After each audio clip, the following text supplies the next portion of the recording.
As evidências que mostrei na primeira entrevista estão lá, então se não viu, assista. Tudo isso deixa claro que Charles, sozinho, em toda a história, é o anticristo profetizado nas Escrituras, ou seja, o principal anticristo.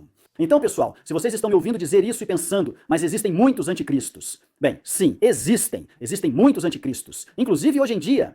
Charles não é o único, o Papa é um anticristo.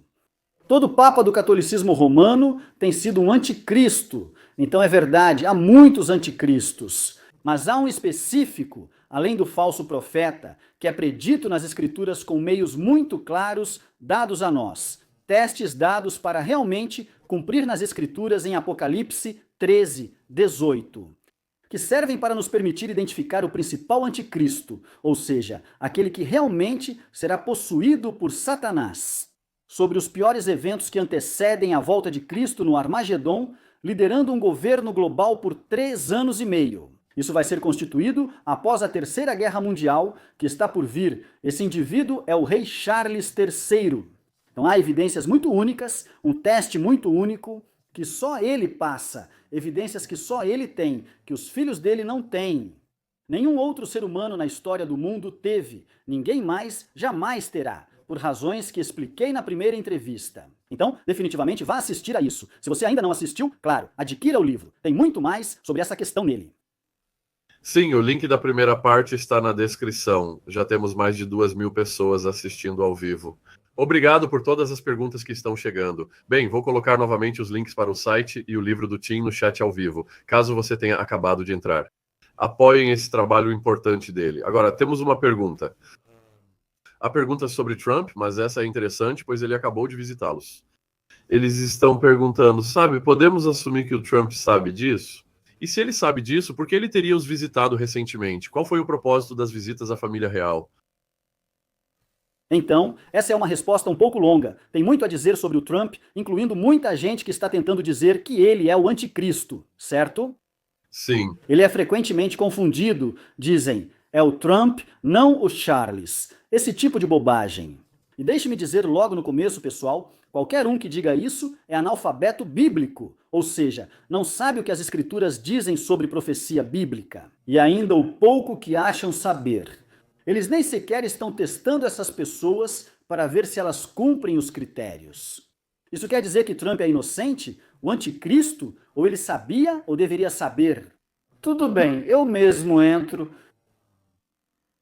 O que é isso, eu acho? Em março deste ano, enviou cópias da segunda edição de O Anticristo e Capta ao presidente Trump e a outros membros de sua administração, junto com cartas individuais. Enviei para o secretário de Estado Rubio, para o secretário de Defesa, agora secretário de Guerra, Pete Hegseth, para o próprio presidente Trump, para o presidente da Câmara, Mike Johnson, para o líder da maioria no Senado, senador Thun. Enviei para todos eles e alguns outros, e também enviei uma carta, e também, aliás, para o vice-presidente Vance. E enviei cartas tanto para o presidente Trump quanto para o vice-presidente Vance, dizendo, por favor, não se encontrem com Charles. Encontrar-se com ele é como encontrar o diabo. Charles é o anticristo. E, aliás, aqui estão as provas junto com a carta. Por favor, leiam, certo? Parafraseando minhas cartas, em algum momento vou realmente tornar essas cartas públicas. Recebi muito recentemente, há poucas semanas, uma resposta do presidente Trump com assinatura automática, agradecendo pelo livro. Mas será que ele realmente recebeu? Eu não sei, sabe, se foi interceptada, mas eu sei que foi interceptada inicialmente por várias semanas. Que tinha sido retida dele, isso eu sei. A carta foi junto para ele recebeu a carta? Eu não sei. Endossei o livro para ele e citei a carta. Acho que no endosso, o mesmo fiz com o vice-presidente Vance. Obviamente, ou eles não receberam e não leram, ou receberam e não leram, ou foi retido deles. Alguém pediu, fulano, mande o livro, quer que agradeçamos, certo? Uma carta automática agradecendo pelo envio, certo? Então, o nível de culpa dele nesse sentido é desconhecido para mim, mas eu tentei deixar isso claro para ele. E o vice-presidente Vance e Marco Rubio, que foram com ele, aliás, para esse evento para ver Charles. Marco Rubio estava bem ali com o presidente Trump. Eu disse a eles que não sei se receberam o recado, por assim dizer, mas eu avisei. Dito isso, há coisas que as pessoas que acham que Trump é o anticristo, a maioria delas, na verdade, não sabe sobre o presidente Trump. E outras coisas que elas presumem serem falsas. Vamos em frente. As pessoas veem o nome Trump e dizem: trombeta deve ser o anticristo. Ok, não, isso não tem nada a ver com evidências bíblicas e critérios bíblicos para identificar o anticristo. Eles dizem: ele é uma figura mundial popular. Ok, e daí? Já houve vários assim na história, certo? Eles não foram o anticristo nem lideraram um governo global. Eles vão presumir que ele é tão maligno quanto o partido de oposição tem afirmado nos Estados Unidos há vários anos. Agora sabemos, e eu já sabia, o público deve saber que todas eram acusações falsas contra ele. E que, na verdade, ele está tentando fazer coisas boas na maior parte do tempo nos Estados Unidos, ele não está abertamente apoiando ou tentando fazer o mal. E mesmo assim, ele foi e se encontrou com o rei Charles III. Então aqui estão algumas coisas que as pessoas talvez não saibam. Primeiro, a mãe dele é escocesa. Tenho certeza de que todo o seu público provavelmente sabe disso, certo? Que a mãe dele era da Escócia. E ela era fascinada pela coroa e passou essa fascinação para Charles, que tinha um verdadeiro apreço, e você pode até dizer um desejo pela coroa britânica, desde jovem, desde a infância. Mais significativamente, e quando falamos sobre a noção dele ser potencialmente um anticristo, há 4 cavaleiros no livro do Apocalipse, capítulo 6. O primeiro monta um cavalo branco, o segundo um cavalo vermelho fogo. O terceiro monta um cavalo geralmente chamado de preto. Normalmente é traduzido assim para o inglês, mas a tradução é muito ruim. A coloração real desse cavalo é um azul cerúleo com tons de rosa, vermelho e detalhes em preto e cinza. Se você visse o Blucifer no aeroporto internacional de Denver, aquela estátua do cavalo azul do lado de fora do aeroporto internacional de Denver, com os olhos vermelhos flamejantes, sabe, quando ele está iluminado à noite, é exatamente a coloração desse cavalo em particular, não preto, e o quarto é pálido, verde, acinzentado. O quarto cavaleiro, chamado Morte, é possuído pelo diabo. Como falamos na nossa entrevista anterior, esses cavaleiros cavalgam em sucessão. Charles é o 4º cavaleiro, aquele que será possuído pelo diabo. Ele não é um dos 3 anteriores, mas de acordo com Daniel 9:27, ele é, você sabe, sendo descendente de linhagem romana, príncipe ou governante de linhagem romana, etc. Anteriormente, herdeiro aparente de um trono. Esse é o significado dessa palavra, príncipe, em Daniel capítulo 9. Ele está operando durante todo o período de 7 anos, ou seja, quando aqueles 3 cavalos anteriores saem antes dele, eles o precedem. Ele está operando sobre eles o tempo todo. Agora, quando falamos sobre Trump, a fortuna da família dele começou em uma pousada ou hotel com o nome Cavalo Branco. Poucos sabem disso. Virou um lugar de má reputação. Você sabe, e realmente preparou o terreno para como a família dele agiria. Depois, ele construiu riqueza ao entrar nos negócios, o que tornou tudo possível. Então, ele definitivamente tem a imagem do chamado cavalo branco, não apenas da Casa Branca. Muitos confundiram Casa Branca com Cavalo Branco, mas isso não funciona. Muitos ocuparam a Casa Branca ao longo da história sem serem o cavaleiro do cavalo branco. Mas podemos dizer que Trump definitivamente tem a imagem de um cavalo branco associada a ele. Também poderia dizer o mesmo sobre Obama e Biden antes de Trump, mas não vou entrar nessa discussão aqui. O que o presidente Trump está faltando até agora é o Stephanos, a coroa daquele cavaleiro, daquele primeiro cavalo. Diz que ele sai vitorioso para vencer. Algumas traduções em inglês usam conquistando para conquistar. Isso está em Apocalipse, capítulo 6, versículos 1 a 2, e que ele recebe uma coroa e está carregando um arco. Pessoas da época da Covid, que eu diria ainda não acabou totalmente.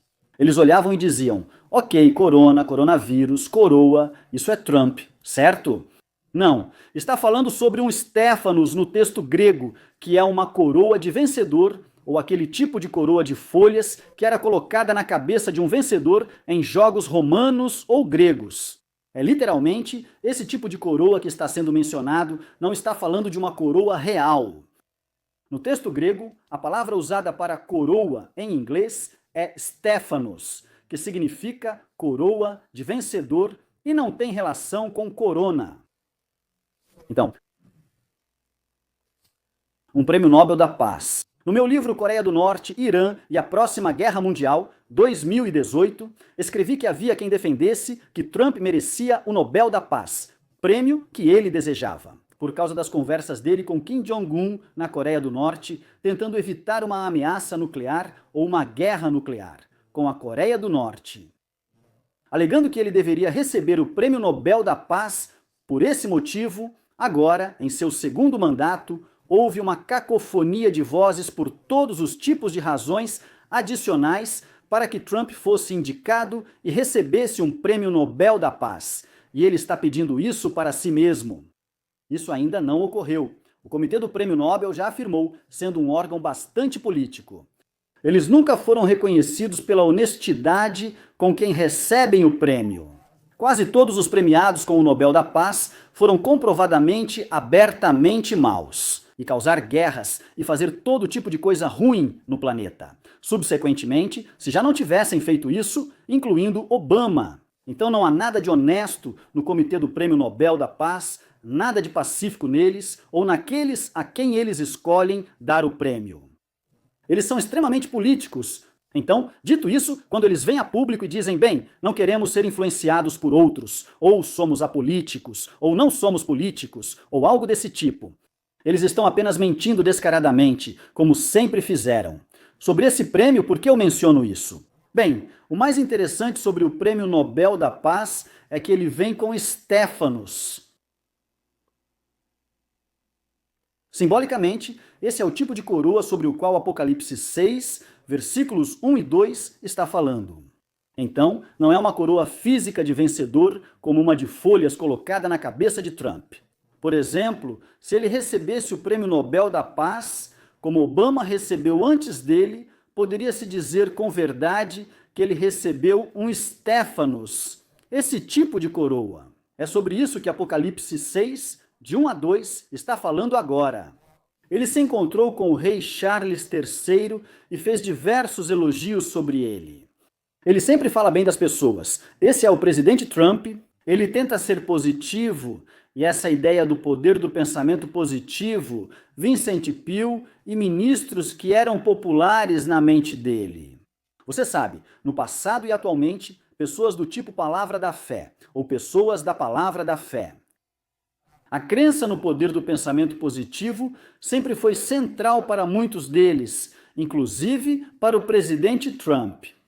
Então ele sempre tenta dizer coisas boas. Agora, o que ele fez nesses eventos? Desde que voltou, ele seguiu rejeitando a agenda verde, defendendo pautas conservadoras e se opondo à agenda globalista ou elitista. Sob Charles, ele continuou a se opor ao que Charles defende, enquanto, ao mesmo tempo, diz coisas agradáveis em público sobre o rei, você, e o chama de amigo e assim por diante.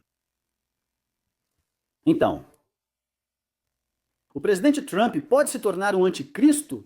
Talvez o autor de O Cavalo Branco? Isso é possível? Claro, é possível. O que impede agora é que ele não é isso no momento e talvez nunca seja. O que impede isso é que ele ainda não recebeu tal coroa, ele ainda não tem os Stéphanos. Você não pode associar a imagem do cavalo branco a ele. Outra razão impede isso. Até este momento, ele tem apoiado e defendido Israel contra a divisão da terra e a criação de uma chamada Palestina, ou Estado palestino. Os Estados Unidos sob Trump são o principal impedimento globalmente para todo o mundo, através do Conselho de Segurança da Organização das Nações Unidas, aderindo e dando força a uma exigência contra Israel pela divisão da terra e a criação física de um chamado Estado palestino. O presidente Trump tem apoiado Israel até agora, o que é bom biblicamente, como sabemos pelas Escrituras. Vocês podem encontrar isso em Zacarias 12 a 14, no Antigo Testamento, e em Apocalipse 11, no Novo Testamento. E também nos discursos do Monte das Oliveiras, que chegará o dia em que Jerusalém será cercada pelos exércitos das nações adversárias de Israel e metade da cidade será tomada à força numa guerra. Então isso acontecerá. E isso será no início, aliás, dos 3 anos e meio de reinado do Anticristo. Será bem no início do seu governo global, que será constituído simultaneamente e sua possessão pelo diabo acontecerá ao mesmo tempo. Com metade de Jerusalém sendo levada cativa na guerra, então, 3 anos e meio antes, metade de Jerusalém é levada cativa na guerra. O mundo exige isso sob o anticristo de Israel, mas Israel não aceitará. O mundo vai exigir, impor e cumprir isso contra Israel. Esse é o verdadeiro convênio ou tratado de Daniel 9:27 que as Escrituras realmente mencionam. O presidente Trump está impedindo isso em vez de apoiar até agora. Então, ele é um espinho no lado de Charles, apesar das aparências públicas ainda até agora em relação às agendas elitistas, então existem possibilidades. Ele pode ser eliminado como Charlie Kirk, Deus me livre. E certamente há pessoas que gostariam de fazer isso e já tentaram fazer isso. Também é possível que ainda tenhamos algum tempo antes do início da Semana da Tribulação. E algum sucessor de Trump vai se alinhar com essa agenda, sob Charles. Outra possibilidade é que algo aconteça para fazer Trump se voltar contra Israel, e ele simplesmente mude de ideia e siga a agenda sob Charles. Agora ele é o anticristo? Não, nunca será. Só Charles atende a esses critérios. Ele pode virar um anticristo júnior, o que já é relevante, sendo o autor de O Cavalo Branco. Ele não é isso agora, mas é possível que no futuro ele se torne isso. Ainda assim, só o tempo dirá. Então, a mídia globalista, especialmente aqui no Reino Unido, está retratando Putin como o anticristo e vimos Trump tendo esses diálogos com Putin. Isso é um exemplo dele indo contra a agenda globalista? Exemplo do presidente Trump contrariando essa agenda. A monarquia britânica e a elite europeia se alinharam sob Charles, sob sua mãe antes disso e sob seu pai também. O príncipe Philip antes queria muito dividir a Rússia, e há vários motivos para isso. Sabe, existe um certo ódio na monarquia britânica em relação à Rússia por causa do que os bolcheviques, os comunistas, fizeram com seus ancestrais, com a família real russa. Mesmo que a monarquia britânica tenha permitido isso, eles poderiam, teoricamente, ter tirado sua família da Rússia. Eles tiveram a chance e optaram por não fazer, talvez para evitar concorrência. Estou ouvindo um retorno, não sei se você está tentando... Ah, é só o Zig no quarto ao lado fazendo bagunça. Tudo bem. Então eu não sei se... Não sei quanto o presidente Trump sabe disso, mas é verdade. Muito do mundo está olhando para a situação com a Ucrânia e vendo o Reino Unido como responsável por isso. Boris Johnson, agora Starmer, você sabe, querendo manter a guerra na Ucrânia acontecendo em vez de realmente resolvê-la. Acho que Trump observa isso. A elite europeia segue o monarca britânico e ele pergunta: qual o problema de vocês? Sabe, a Rússia, na verdade, não está pretendendo invadir a Europa até agora, o resto da Europa. Ele só quer proteger os falantes de russo na Ucrânia. Quem, aliás, os ucranianos, incluindo verdadeiros nazistas ucranianos que descendem de nazistas do Terceiro Reich, estavam assassinando e atacando antes da invasão da Rússia, porque eles se apegavam à sua herança russa e à língua russa, e assim por diante. E Putin simplesmente disse: nós não vamos permitir isso de jeito nenhum, nós não vamos permitir. Trump observa tudo isso e provavelmente pensa: sabe, Putin tem alguns argumentos. Sabe, mas Europa, o que vocês estão fazendo? Se continuarem pressionando, é claro que ele vai acabar atacando vocês. Se vocês se envolverem diretamente na guerra e tentarem arrastar os Estados Unidos da América, como ocorria sob Biden. certo? Estamos testemunhando isso, como já mencionei há anos, e Sean e eu falamos no início do governo Trump. Atualmente, estamos testemunhando a dissolução da OTAN e quando Trump está se aproximando de certa forma, falando de maneira bem solta. Falando com Putin, acho que ele está simplesmente tentando ser imparcial. E não enxergá-lo como bicho-papão que não é. Ele apenas tenta entender suas origens e as da Rússia. E ao mesmo tempo, dizendo para a Europa, vocês sabem, não precisamos ter uma terceira guerra mundial. Se vocês relaxarem e forem sinceros sobre a Rússia e suas preocupações, buscando algo que tanto a Rússia quanto o mundo aceitem. E teremos paz em nosso tempo, mas sim, a Ucrânia vai perder algum território por causa do seu comportamento ruim anterior. É assim que é, e não deixaremos vocês nos arrastarem para essa terceira guerra mundial. Acho que essa é a estratégia do Trump, mas não funcionará. No meu livro de 2018, Coreia do Norte liderou a próxima guerra mundial, destaquei que a Rússia invadiria a Ucrânia, publicado anos antes de acontecer. 2018. Mas eu também destaco que depois a Rússia vai invadir a Europa, isso vai acontecer, e que a OTAN vai se desfazer, vai se romper. Perdão? Que a Turquia e a Alemanha vão sair da OTAN de uma forma ou de outra e acabar alinhadas ao lado da Rússia. E então, o que acontece a partir daí? Esses temas estão no livro, e a Terceira Guerra Mundial não começa pela Ucrânia, mas sim pela Coreia do Norte. Então essas coisas ainda estão por vir. Putin, claro, é o que você quiser dizer sobre ele. Ele afirma ser cristão. Ele é conservador até certo ponto, mas você os reconhece pelos frutos, como dizem as Escrituras. E os amigos que Putin escolheu para si, ou seja, os líderes em Teherã, os comunistas na China, os comunistas na Coreia do Norte. Você pode argumentar que é aquele motivo de o inimigo do meu inimigo é meu amigo, sabe? Ou esse tipo de pensamento. Na verdade, um cristão verdadeiro não aceitaria esse tipo de aliança espiritual. Putin é cristão? Não acredito. Penso que ele só é religioso. O mesmo penso sobre o presidente Trump. Ele não é cristão, ele gosta da ideia de ser cristão, ele quer ser salvo. Mas ele mesmo diz publicamente, até recentemente, que espera que suas obras, entre aspas, sejam boas o suficiente, entre aspas, para merecer ir para o céu. Cristãos verdadeiros sabem que nunca alcançaremos isso. Pelas nossas obras, nós só somos salvos pela fé, pela graça, pela obra completa de Cristo, que derramou seu sangue na cruz pelos nossos pecados, certo? E pela sua ressurreição dentre os mortos. Não conseguimos chegar lá por nossas obras. Por algum motivo, esse recado ainda não chegou ao presidente Trump de uma forma que ele possa aceitar, e espero que chegue.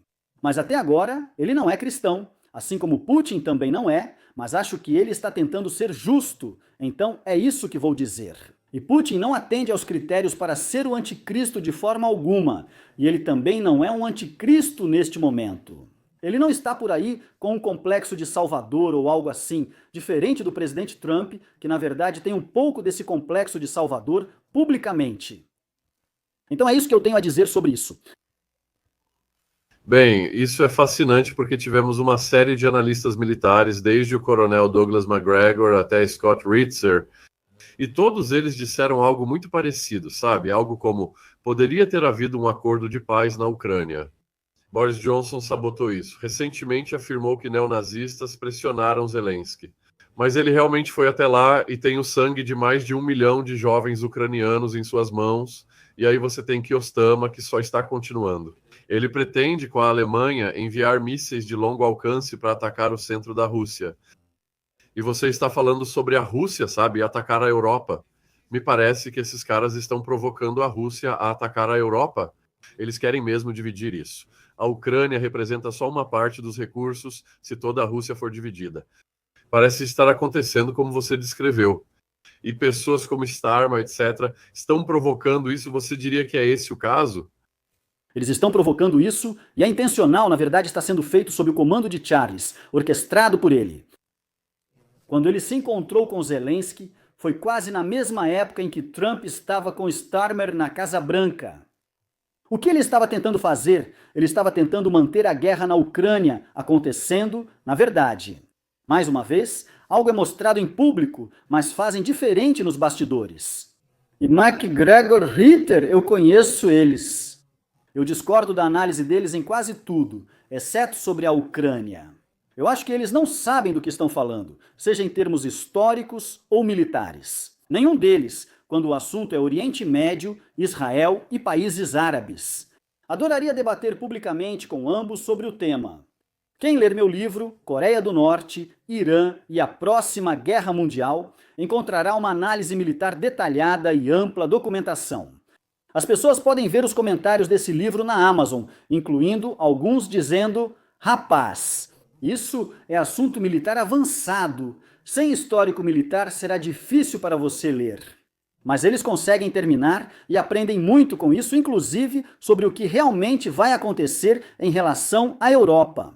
Você tem pessoas como Ritter e MacGregor apontando corretamente a ameaça que Ucrânia, Europa e o Ocidente enfrentam. Se a Rússia continuar sendo provocada, eles acreditam que isso pode ser interrompido. Eles acham que é possível chegar a um acordo de paz na Ucrânia e que a Rússia não avance mais.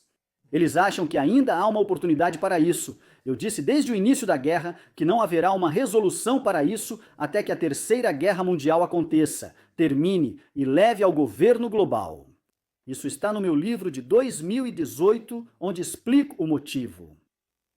Parece instintivamente para mim como se houvesse forças em ação empurrando isso para uma guerra mundial que são imparáveis. E se houver uma terceira guerra mundial nuclear, então isso não significa que não vai sobrar ninguém depois disso? Então, a guerra nuclear vai acontecer. Está profetizado nas Escrituras. Você pode encontrar, por exemplo, em Ezequiel 38 e 39, no Antigo Testamento, você pode encontrar. No final de Apocalipse 6, a ligação com o Armagedon, algo que muitos leitores não percebem. Na verdade, nos últimos versículos, está apontando para os eventos que cercam o Armagedon. Está profetizado que haverá guerra, também está profetizado que essas eras, esses mísseis, serão derrubados. Então Israel, por exemplo, justamente esta semana fez anúncios públicos de que este ano eles terão sistemas de defesa antimísseis baseados em laser. Sistemas de defesa capazes de derrubar qualquer coisa do ar, exceto mísseis balísticos de alcance intermediário e de longo alcance. Eles acreditam que em 5 anos também terão essa capacidade. Eles estão mais avançados nessa área de defesa antimísseis do que qualquer outra nação do planeta. E eles vão ser os primeiros, na verdade já são os primeiros a usar esses sistemas em guerra e estarão totalmente operacionais antes do final deste ano. Em novembro, eles esperam ter tudo isso totalmente operacional. Eu menciono isso porque as Escrituras também nos dizem que muitas dessas armas serão derrubadas do céu.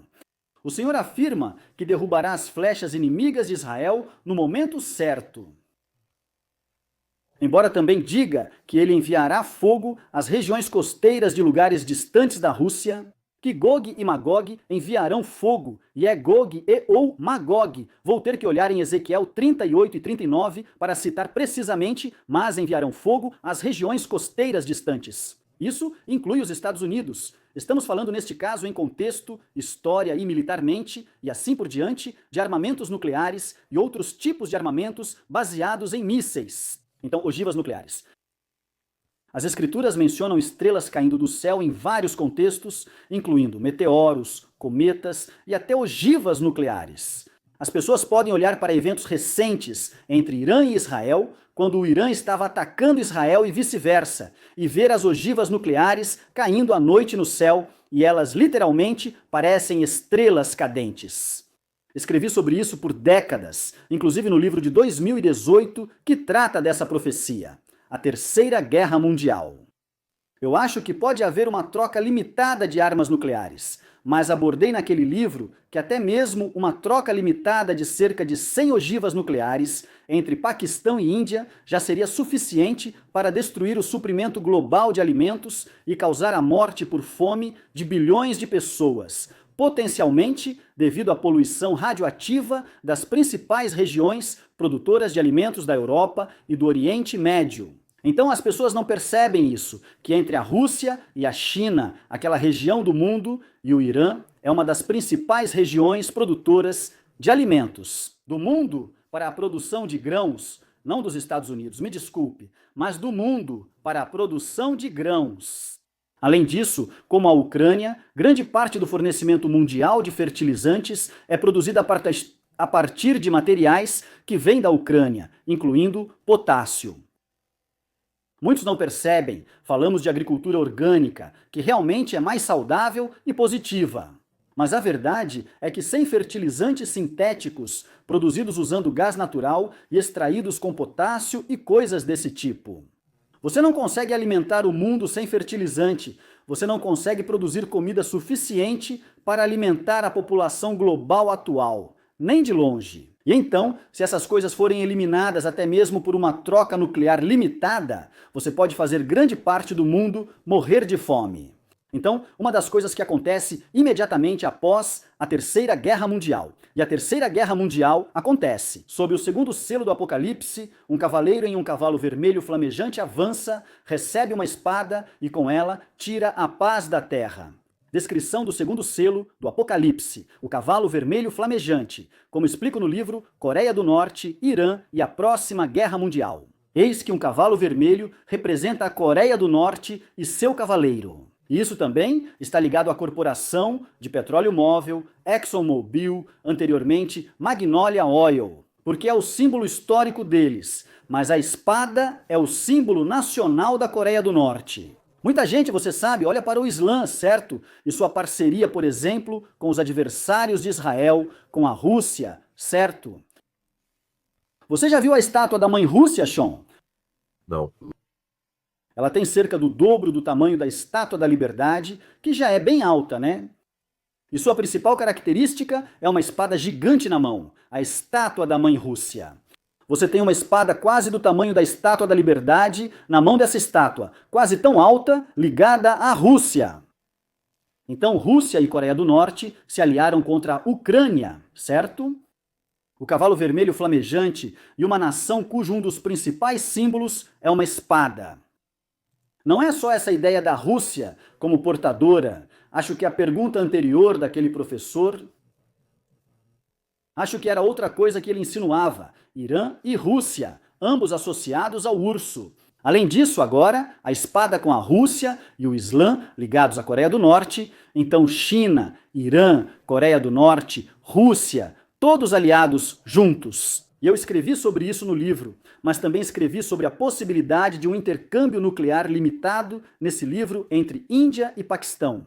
Então, se tivermos um entre os Estados Unidos, muito bem, obrigado. Entre os Estados Unidos, isso é 2 vezes mais alto que a Estátua da Liberdade, quase. É enorme.